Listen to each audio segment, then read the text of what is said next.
Get ready to reimagine the future of humanity and unlock your true potential. Welcome to Reimagining Humanity's Future and Yours, hosted by Dr. David Gruder, an internationally renowned integrative psychologist, human potential expert, author, and social change catalyst, as he delves into the most urgent issues of our time. With the world facing unprecedented challenges and social and political divides growing deeper, it's time to take action. Each episode of this groundbreaking series will empower you with invaluable insights, strategies, and tools to heal these divisions and restore personal freedom and societal well-being. Whether you're a concerned citizen, a courageous leader, an influential figure, or an ambitious entrepreneur, Reimagining Humanity's Future and Yours will guide you on a transformative journey. Discover your unique role in creating a brighter future for yourself and society at large. Dr. David Gruder will draw upon his extensive knowledge and experience to provide practical solutions for shaping the world we live in. With his passionate exploration of social change, he will help you navigate through the complexities of our time and inspire you to make a meaningful impact. So, prepare yourself for an eye-opening experience as we delve deep into the heart of the matter. Reimagining Humanity's Future and Yours will challenge your perspectives, ignite your imagination, and equip you with the tools you need to reimagine and redefine the world around you. The time to transform our future is now. Join us on this incredible journey and enter a new era of possibility. For more information on Dr. David Gruder and the Reimagining Humanity's Future and Yours, visit www.rhfy.ca. Welcome to Reimagining Humanity's Future and Yours, where together, we create a brighter tomorrow. Now, here is the host of Reimagining Humanity's Future and Yours, Dr. David Gruder.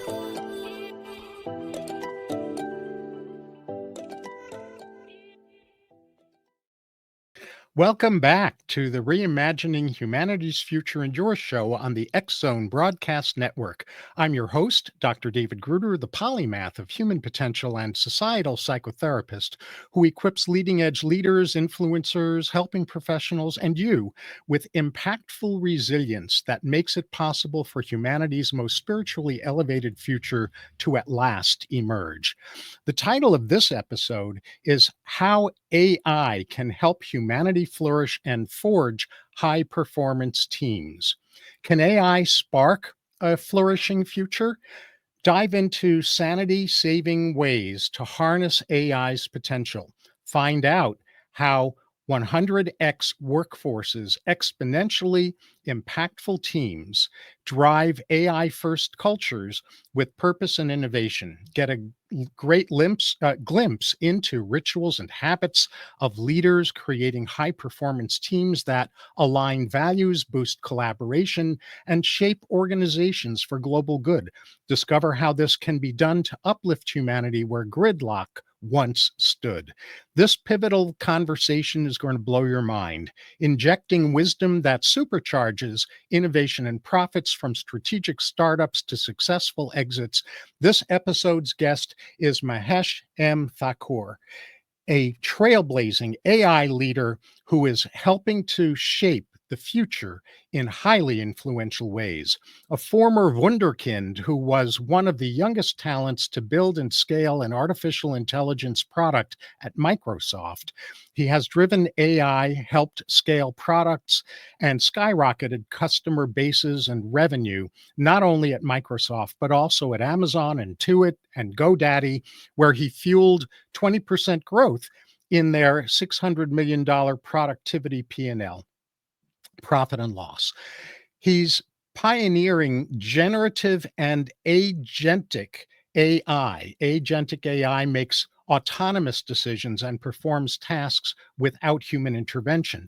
These innovations are rewriting how teams align and thrive. Now a global leader, advisor, and investor, MAHESH sparks genius in navigating tomorrow's challenges, guiding leaders to boldly use AI to align teams, reculture, and lead. Wow, MAHESH, welcome to Reimagining Humanity's Future and Yours. David, such a pleasure and what an honor to be on your show today. Thank you for having me.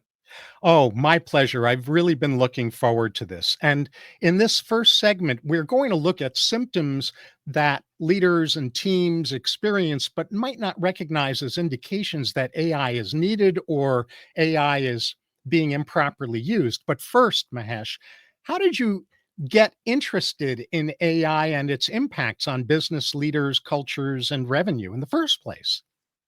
Sure, David, what a great question. When I think about my own journey, David, I did not know, but I was secretly recruited into this. This goes way back, around 2005 when I got a call from Microsoft, and when I was speaking with them during the hiring process, I was told I'll be working on MSN, Microsoft Networks. Yeah, MSN.com was one of those most used services, whether it was weather or horoscope or looking at search results. MSN was a widely visited site and a very good product. That's what I went into. And then little did I know, Microsoft had ambitions to become one of the world's biggest search engines and compete with Google. And that's how I got to start my journey back in the day. And AI, back in the day, we would call it machine learning models, ML right. models. So I got into the whole role of product management where we are building this world's most competitive search engine, and it's powered by hundreds, if not thousands, of machine learning models. And when you put those models together, what you have there is what is now known as the AI, or the intelligence layer. So that's how my journey started. And I didn't have any time to adjust or respond to that kind of a change. I was just drinking from the fire hose soon as I went into Microsoft and building a very large system. And if you think about Microsoft, it's not a company, it's a behemoth. And each product line operates like a company having its own P&L or a business unit. Windows was its own business unit. SQL Server competing with Oracle was its business unit. And Microsoft Office, also called Microsoft 365, is its own unit. So that's how online search, or OSD, that's what we would call it, online search division, was also its own business unit, which would think, operate, act very differently. So, David, to your other question about cultures, that's how I became interested in the culture of deeper cultures, micro cultures. So, if you asked me about Windows, that division or business unit would ship a product once in 2 years, once in 3 years. And here we are in Microsoft Bing, shipping products every day, every week. What a huge difference in how those teams were structured, how decisive they were, and how they were quickly accelerating innovation to compete with the likes of Google and Yahoo 20 years ago. Mm, great answer. So basically, you were thrown into the deep end of the pool. So, Absolutely. And I loved every moment of it. I yeah, absolutely loved every moment of it. marvelous. And now others are getting to benefit from all that you learned through that experience and experiences you've had this since then. In this episode's next segment, we'll get into root causes of what we'll cover during this segment. But first, what are the symptoms that indicate AI is needed or that it's being improperly used? What are people aware of that they may not know has to do with how they're using or not using AI?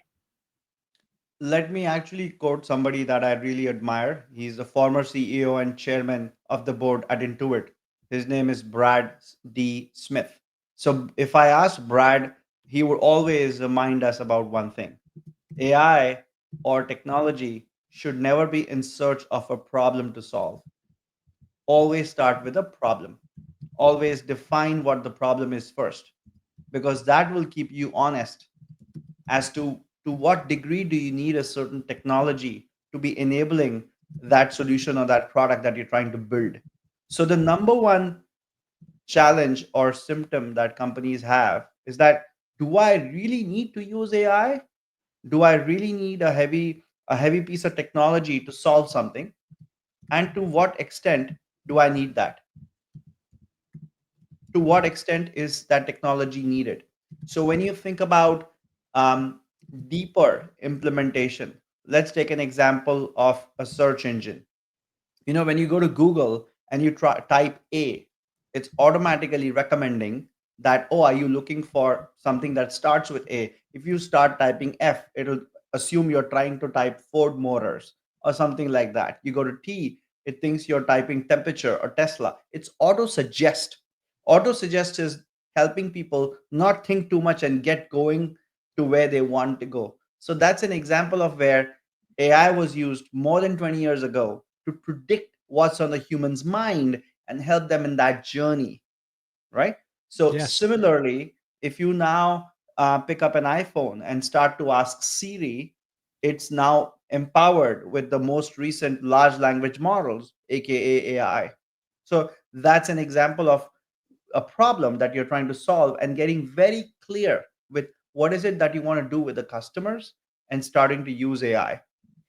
If Ah, and when if and when your customers are not seeing your products at least once a month, an update to your product in today's day and age, in 2026, 2025, 26, 2027, if your customers are not getting a product update once a month, that is a problem symptom. That is a problem, David, because that means you're spending too much time in your lab or in your design and not giving what your customers could actually play with or test with.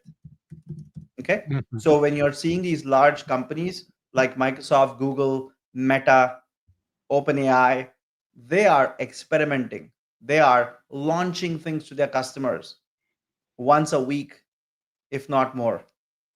And mhm, so for any company, traditional company, Starbucks, Nike, Walmart, what they want to do is they want to be able to launch things to their customers at the very minimum once a month.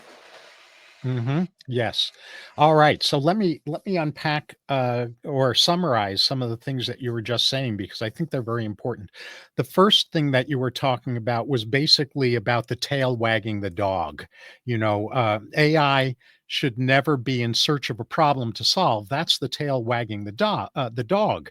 You define the problem first, and then what you're able to go to from there that people are struggling with is, do I really need AI to solve that problem and or help solve that problem, and for what purpose? What do I need AI for? How can AI help with that problem, and to what extent is AI needed? And then the other thing that you were talking about is that when businesses are not communicating with and innovating with customers in a consistent at least monthly kind of way, they're really missing out on the opportunity to keep them engaged on a human level. Mhm, because the Uh, pace has gone very fast. Right now, with the in the age of AI, you can ship products and hear from customers on an ongoing basis. So if you're not doing that, that is a very strong symptom that something is not working and you're over engineering a problem by using AI where it's not supposed to. right. So over engineering AI is another one of those symptoms to be looking for.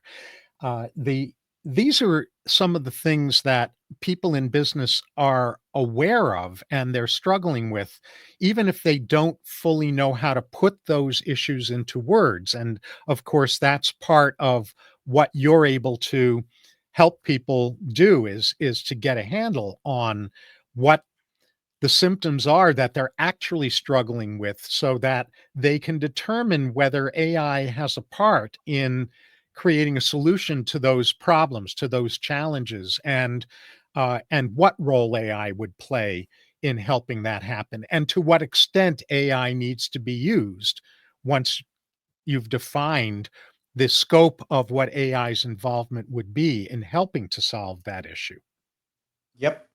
Yep. Yeah. Well, good. The rest of this episode dives into the root causes of what Mahesh and I just discussed, what to look for in a solution, and his version of that solution ultimately. After a short break, my mind blowing guest, AI expert Mahesh Thakur, and I will explore less recognized reasons behind why AI is so misunderstood, feared, misused, and so forth. I'm Dr. David Gruder. This is the Reimagining Humanity's Future and Yours show on the X-Zone Broadcast Network, and we will be back momentarily. Welcome back. Before the break, my guest, Mahesh Thakur, told us how about symptoms that indicate AI is needed or is being improperly used or where there's confusion about AI. And Mahesh, am I pronouncing your last name correctly? Mahesh M. Thakur. Yes. Thakur. Yes, Perfect. Thank you. certainly. And in this segment, as you all know, we'll delve into under-recognized root causes of AI confusion, reluctance, or misuse. Mahesh, what are those most overlooked root causes? The most overlooked root causes, let's start by thinking about what the C suite and the board kind of do in this situation. So, for the most part, you will have the CEO or the board member waking up to a notification from a Wall Street journal saying that another company or one of their competitors is going full scale into AI. That basically gives them the FOMO. I call it the FOMO, the fear of missing out. And now all of a sudden they allocate like, all right, we're going to go do something with AI. Let's put $250,000 on this one. Unfortunately, as much as they'd like to think we're making an investment, they are causing a problem to get even bigger. Because whatever the culture is, it's just going to get into a bigger problem. If the culture is good, it may actually help with AI. But if the culture already has challenges with executing a project, whether it is technical or non-technical, just putting another 250,000 is only going to add more chaos and confusion. So what you don't want is that people making these random decisions on investments and hoping that people will scramble and figure something out with it. Right? And when you step back and think about it, AI again is an opportunity. You can absolutely be assured that this is not something you want to miss out on. However, you just can't go all in and dive deep and expect that something will change in 3 to 6 months because you threw money at it. That never happens. You may have some high end consulting firms coming in, you'll have a McKinsey do the nice slides for you for 7 months, 12 months, and you'll feel good about being in those presentations. But neither will your business metric move, nor will your products get better. And your customers will have no idea what you are doing with McKinsey in that boardroom. So that's a challenge that most companies get into. I'll give you an example here, Dr. David. Yeah. There is a company who did something like this. They put in about $200 million of investment. They burned first 50, and they had no idea what to do with it. It was not going into any ROI. Okay. So I get a call, I get invited to connect with them, and here they are sharing everything that went wrong. And I'm like, okay, tell me more. Tell me, how did you go about deciding this number? And who did you connect with? How did you go about budgeting and allocating funds and deciding who's going to be leading what? And for most of my questions, they were very upfront and honest and saying, we have no idea, we assumed this, we made that bet. But then again, it was lacking detailed research, it was lacking that mindset of how do I make this successful. They just thought this is money to basically gamble. But hey, the gamble has to have some kind of a payoff if it is done right. Right. Yeah, you can play poker, you can be on the blackjack table, and if you do it methodically, there's money money to be made. Now that's not where AI goes, but here's an example. So when I come in, I'm like, do me a favor, keep that 140 mil aside, let's just take 10 million. And they're like, what? I'm like, that's all I need for now. I just need us to take 10 million. Let's save your 140. And you've already wasted so much time, so many months. Give me 6 months. And I went to I began to do some deeper work with their organization. So obviously 150 million is saved, David, and we started to take a deeper look at what is their core product, what is their customer type, and what kind of customer do they want to serve 1, 2, 3 years out, because that is their core. You cannot lose your core. You cannot walk away from the core of your company just because there's some nice shiny new object, right? So that's where I spend the time to help them understand where will that investment lead to ROI, and ROI that can be measured, not through you guys writing an article in New York Times saying, okay, look at this and we made a splash. That's media. You could do that all day, but actual real customer centric outcomes. So fast forward 6 months from there, we had done numerous experiments using that $10 million.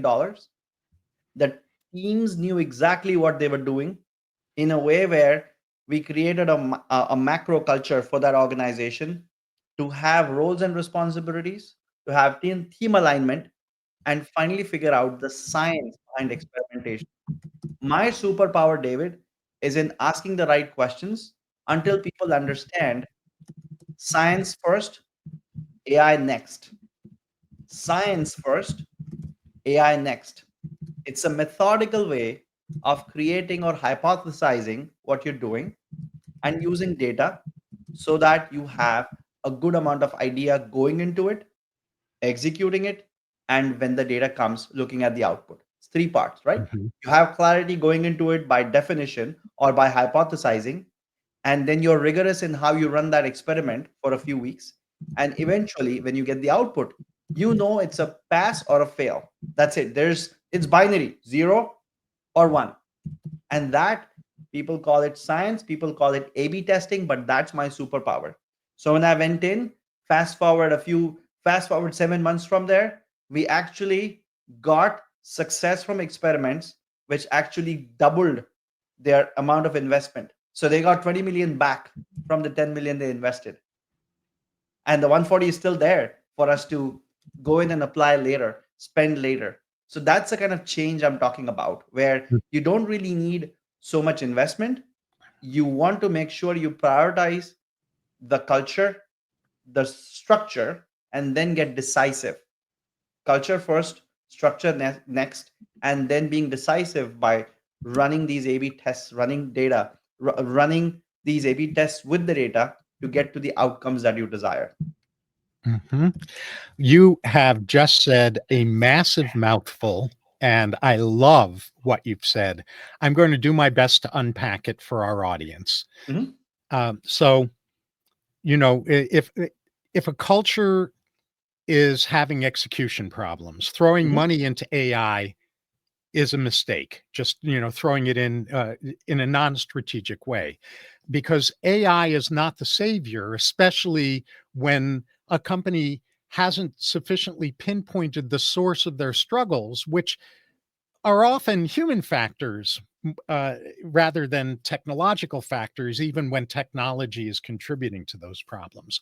And so, what you're saying is it's a mistake for C-suite executives and board members to fall into the fear of missing out trap, the FOMO trap, by over budgeting for AI. That it's important to start by taking a deeper look at what the core product is, what customers that they want to serve with it, which customers they want to serve with it, human factors involved, macro culture, team alignment, and uh, asking the right questions is where the starting place has to be. You reminded me of a scene from an old TV series called Kung Fu with David Carradine.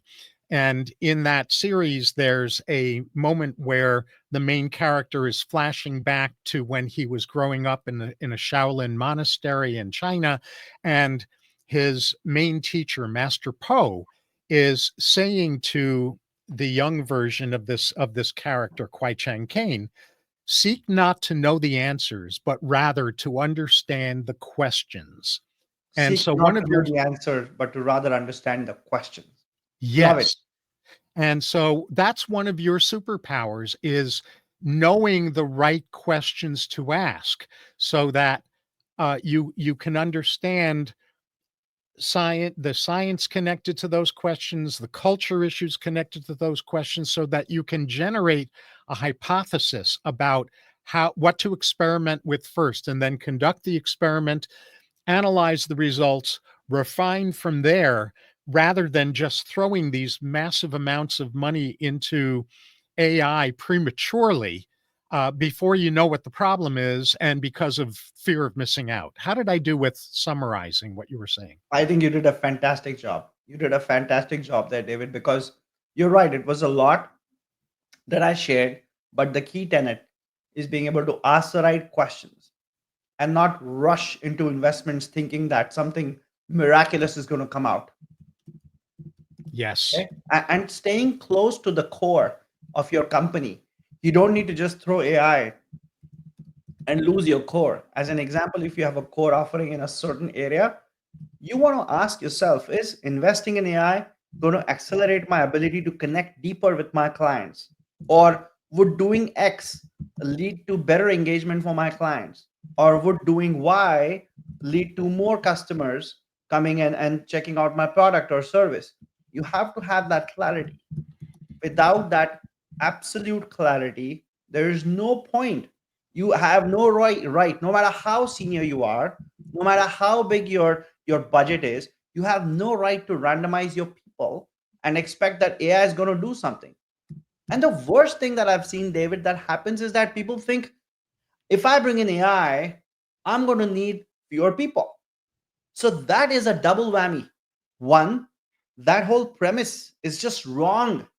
You're thinking like, I'm going to go throw tech and all of a sudden I don't need people. That mindset is wrong. And the other thing, you know what this does? It just sets off a lot of triggers inside the minds of people, your same leaders. In a moment, you take their psychological safety away, and they're like, what? Someday you're going to replace me, and you expect me to implement this for you. It's not going to happen. So Yes. there's no way this is going to work. The whole premise is wrong. And to me, that's a challenge that many people don't understand. They just think, let's just bring this tech, let's just replace people. That is not how you're going to win the game of business. That is a lose lose proposition for everybody Yes. involved. Yes, yes.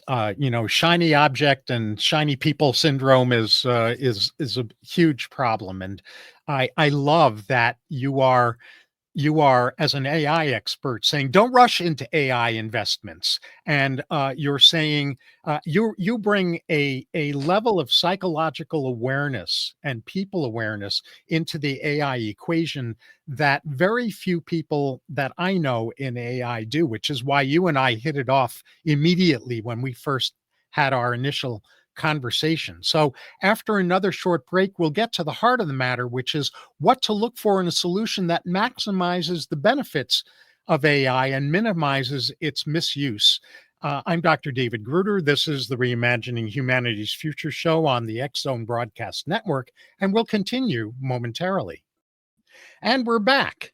Before the break, my guest, who is an absolute wizard at ethically productive ways leaders and teams can use AI, Mahesh M. Thakur, and I delved into less recognized but vitally important root causes of AI being misunderstood, feared, or misused, or prematurely used. And as I mentioned in this segment, we'll reveal ingredients to look for when you want to develop AI savvy as a business leader, culture, or task implementer. So, Mahesh, what ingredients should leaders, business cultures, and task implementers look for when they want to become AI savvy? What the ingredients, David, that matter truly are first and foremost, you want to make sure you have defined the problem correctly. Okay. Now, the problem definition, for the most part, when I go into a company as an AI advisor, and sometimes I take the dual role, AI advisor as well as a leadership coach, I help them truly understand what is their org all about, what is their true vision, what is their true north. And oftentimes people put in some vague statements like, I want to bring in AI because of what? So I have them change the narrative. I'm like, I want to do this, and this is how AI will help me. And here's an example. This is a real rephrase from a client I worked with as an AI advisor. They're like, I want AI to come in to unlock growth. I'm like, okay, let's go deeper, let's go deeper. And then fast forward, what we had was 15% year on year growth will be delivered by applying AI specifically into products A, B, and C. That's all. Okay. So we got very specific on the goal first, and then saying AI will come in, but not just AI, blanket AI. How or where specifically will AI go?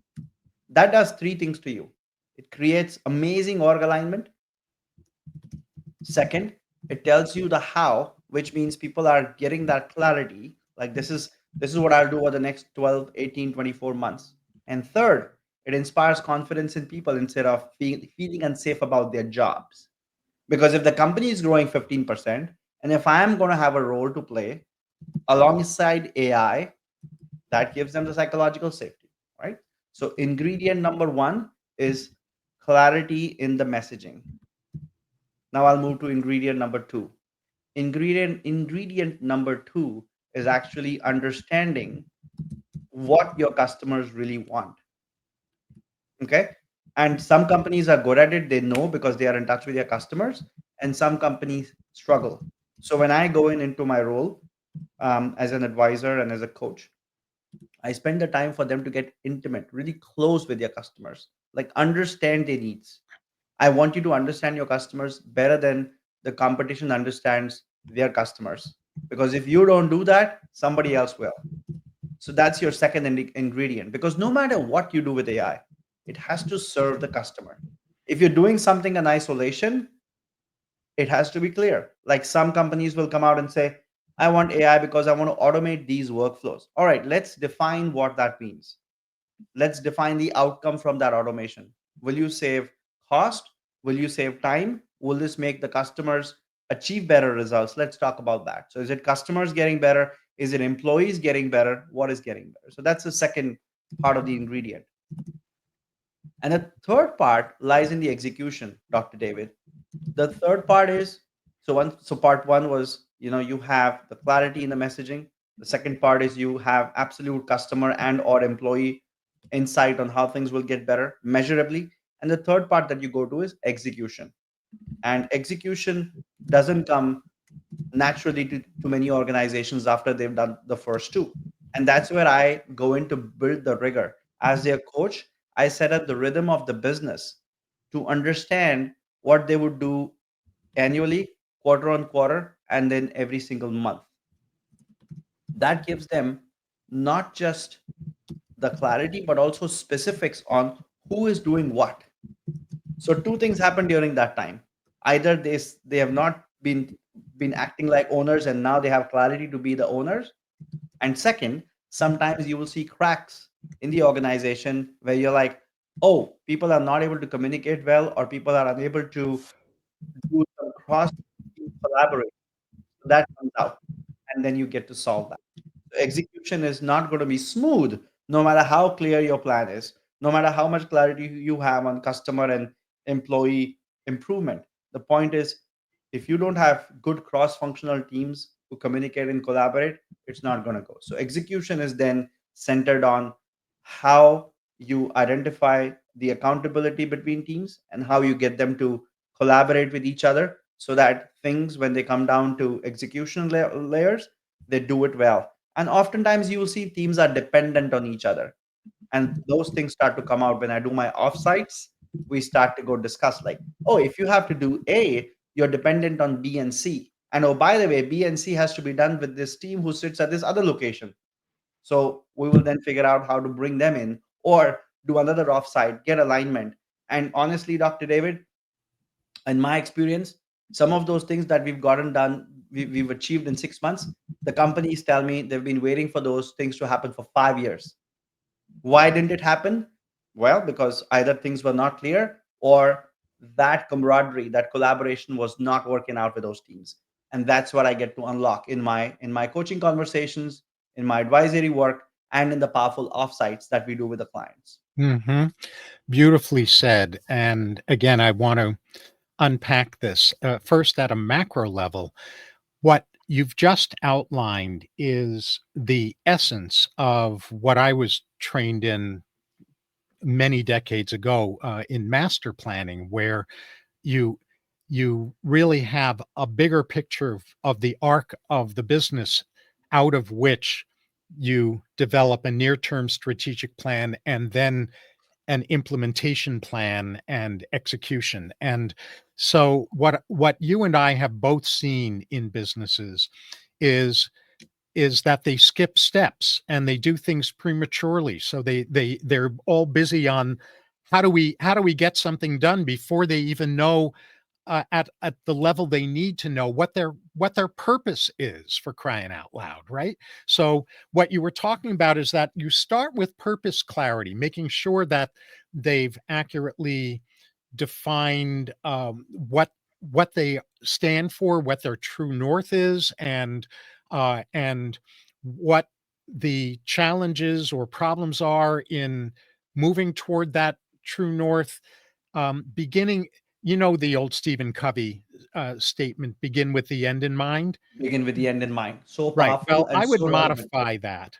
And I think you would agree with this modification.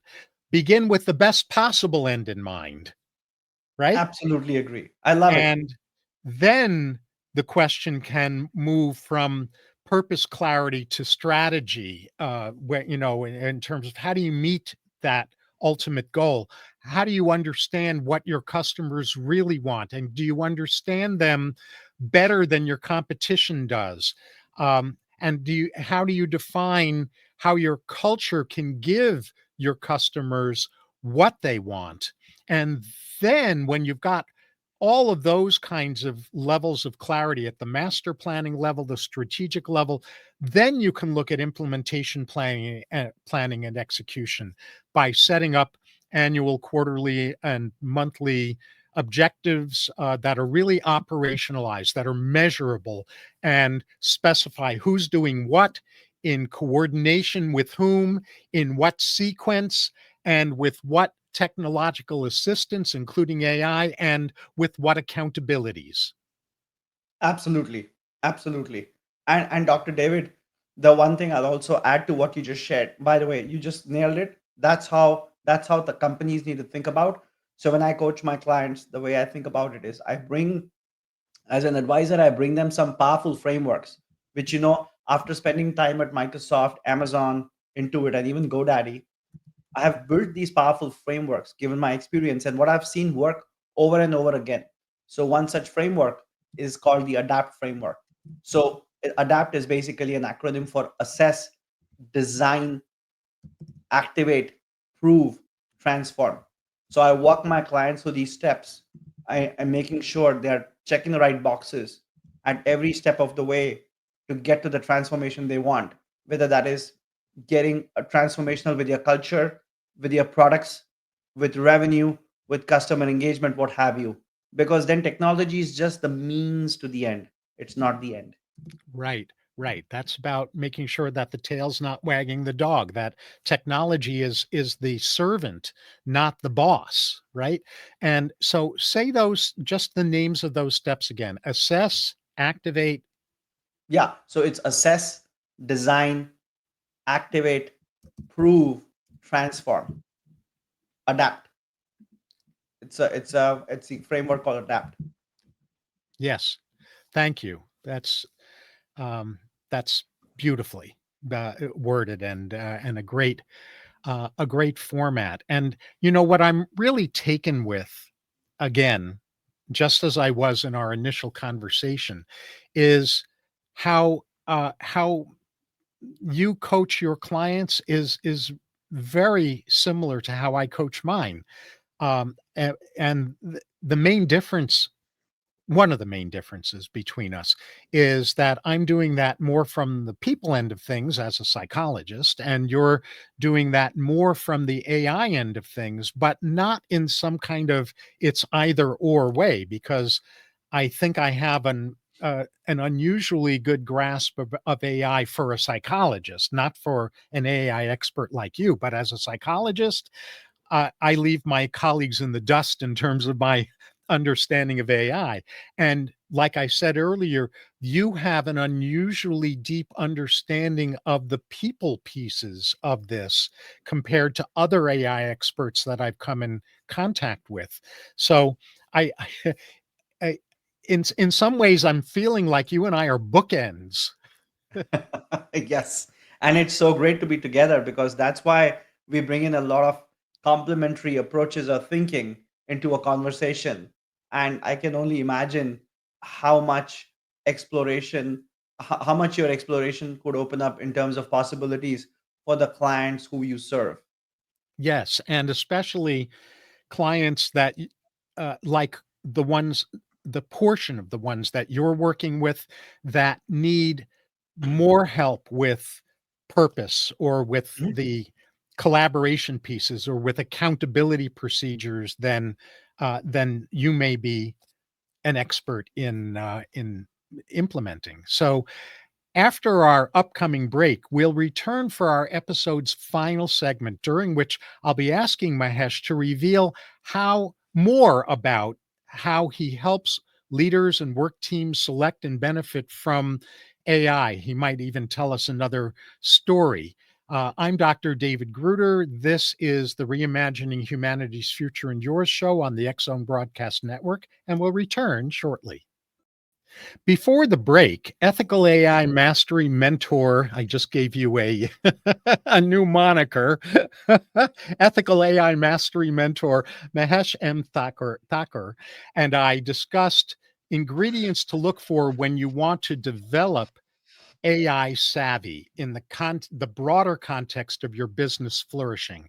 As I already mentioned during the final segment of this episode called How AI Can Help Humanity Flourish and Forge High Performance Teams, Mahesh will tell us more about how he does what he suggested in the last segment that you look for in the way of a solution. I'll then let you all know the best way to access Mahesh's remarkable expertise. And after that, he and I will each share the big takeaway we each hope you'll have gained from this episode, followed by my closing comments. So, Mahesh, say a little bit more about how you help businesses get over AI reluctance or over indulgence, premature indulgence, or Uh-huh. confusion, and turn it into a vitally valuable and wisely utilized team member, AI as a team member. Yes, great question there. You know what? You don't want to overindulge, and at the same time, sometimes people are reluctant to start, and it's important to be somewhere in the middle and not overpromise or throw more money than you should. So, Dr. David, the one thing I would say is that when I engage with companies, I truly get them to focus on what matters the most for the business, and most often the leaders um, either have clarity or I help them get clarity on specifically what business levers would lead to growth. As an example, is it doing X for these customers that would then improve the market share, or doing Y for employees, which would then help them retain and attract top talent? Okay. So, one of the most objective ways, Dr. David, is that I remind companies that they have to look at a singular metric called revenue per employee, RPE. Okay. Let me share what that is. A revenue per employee is basically you take the annualized revenue of a company, divide by the number of employees. Okay. So, I'll simplify. If your revenue was $100 million and you have 100 employees, each employee is contributing $1 million to the company. So that's basically revenue per employee. I'll take the I'll go into these conversations asking them what is your revenue per employee, and let's figure out how doing a process called co-enhancement we can increase the RPE. Now, co-enhancement is something that I teach them. It's basically putting the basics back in place on how do you make your employees smarter by augmenting them with AI, not replacing them. So the core principle I operate with is augment, not replace the humans. So for many people who think that this is a one-sided investment, AI in people out, that's like a wake-up call. Sorry, that's not how we engage. We basically show you the ways to raise the revenue, to look great with your shareholders, with your investors. At the same time, do good to and for the very same people who are actually helping you run your business. That's your employees. So we make sure we go in with that understanding and we use a process called co-enhancement. Now, in co-enhancement, I show them ways and means in which these employees can become what I call high powered teams, HPTs. HPT is my own framework to help them go from being average to becoming really outliers, becoming strong performers. So what you then see happen is over a period of a few quarters, they start to hit all their goals in a much better way, much stronger way, much smarter way. And the goals that the board and the CEOs and the C-suite previously thought were not possible, now suddenly they are in there. They're looking like it's happening. It's here. It's arrived finally. So Mhm. that's something that I try to work with them to fully make sure AI is used to augment and make their workforce smart. So the singular metric is RPE. Let me give you an example. Some of the most recent companies which are AI first companies. AI first companies are these companies which are born in the AI era, which is like OpenAI, the maker of ChatGPT, Anthropic, who is called Claude, Perplexity. All these are AI first. The biggest myth that people have is that, oh, because I was a company that was started in 2010, I cannot be AI first. That's wrong. You can go from being a traditional company to an AI first by doing certain things with your employees and with your systems and for your customers. So I coach them, I lead them on the path to go from being a traditional or an AI last company to becoming an AI first company. So that's a cultural and a systemic and a systematic change. Mhm. Once RPE is fixed, and once you figured out how to get and become an AI first company, then we look deeper into what are the new possibilities with this. Because now you're executing much faster, you have a loyal workforce, your employee engagement scores have gone up, your RPE is higher. Now that allows us to accelerate the path forward to say, what do I do now to gain more market share? What are the new possibilities to attract customers from my competition?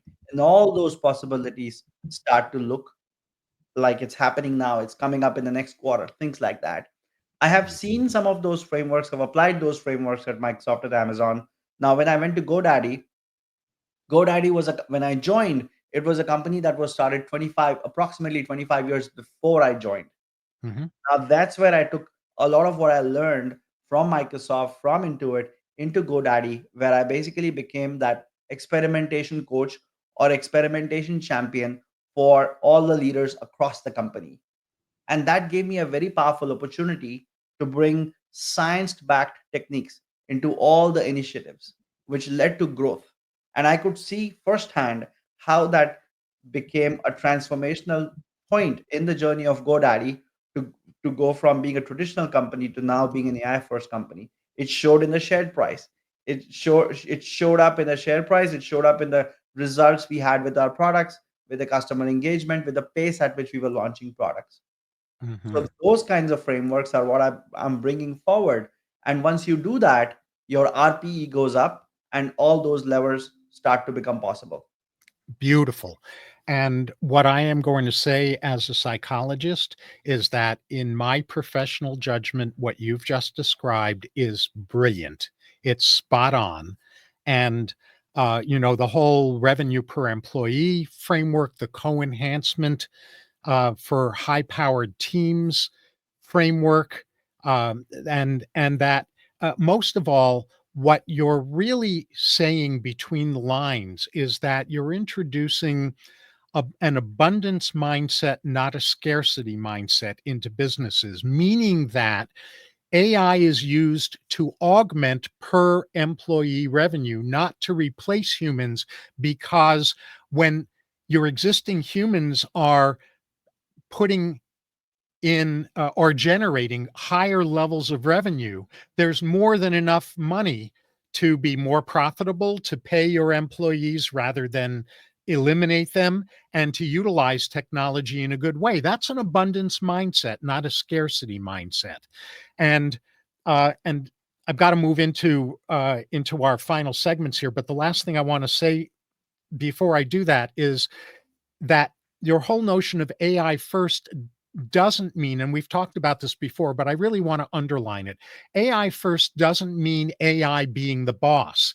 It's really about becoming an AI best team member company, making AI the best possible team member it can be.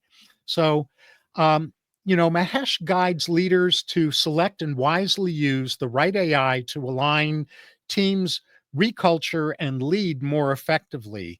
And he does that inside of a large macro strategic planning framework. His website shows you how to tap into his wizardry through his keynotes, advising, mastermind facilitation, and executive coaching. And like I said, just as I provide a similar range of services related to psychological dimensions of business success, Mahesh provides that with the artificial intelligence dimensions of business success woven in a really ingenious and effective and ethical way. I basically view him as him and me as ideal bookends, as I said earlier. His website is simple. Mahesh M. Thakur. So I'm going to spell that for you. It's www.mahesh, Mahesh, M is his middle initial. Thakur is Thakur, MAHESH,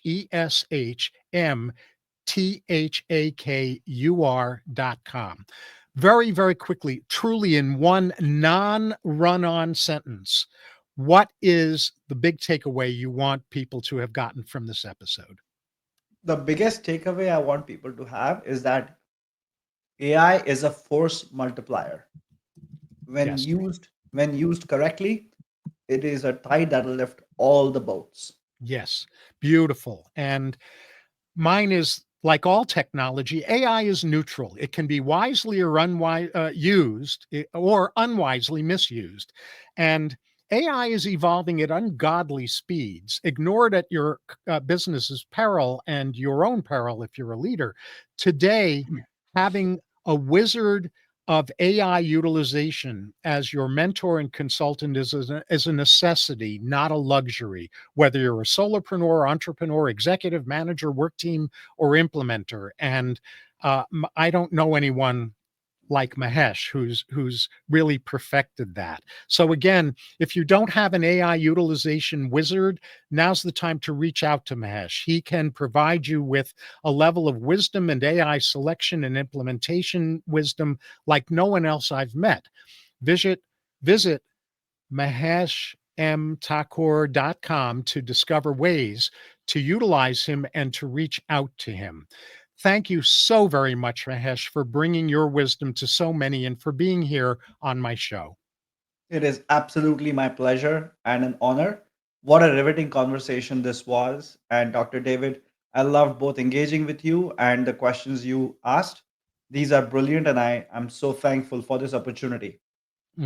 Well, thank you for that. And thank all of you for joining me for this episode of Reimagining Humanity's Future and Yours on the X Zone Broadcast Network. This has been Dr. David Gruder, the polymath of human potential and societal psychotherapist who equips leading edge leaders, influencers, and you with impactful resilience that makes it possible for humanity's most spiritually elevated future to at last emerge. I invite you to explore my main website, drgruder.com. That's DRGRUDER.com, where you can find a link to watch or listen to all of this show's episodes, as well as a link to the Center for Enlightened Self-Sovereignty, which is helping to dissolve divisiveness by reuniting individuals, businesses, nations, and humanity so we can at last usher in the age of what I call spiritual self-sovereignty that serves us all.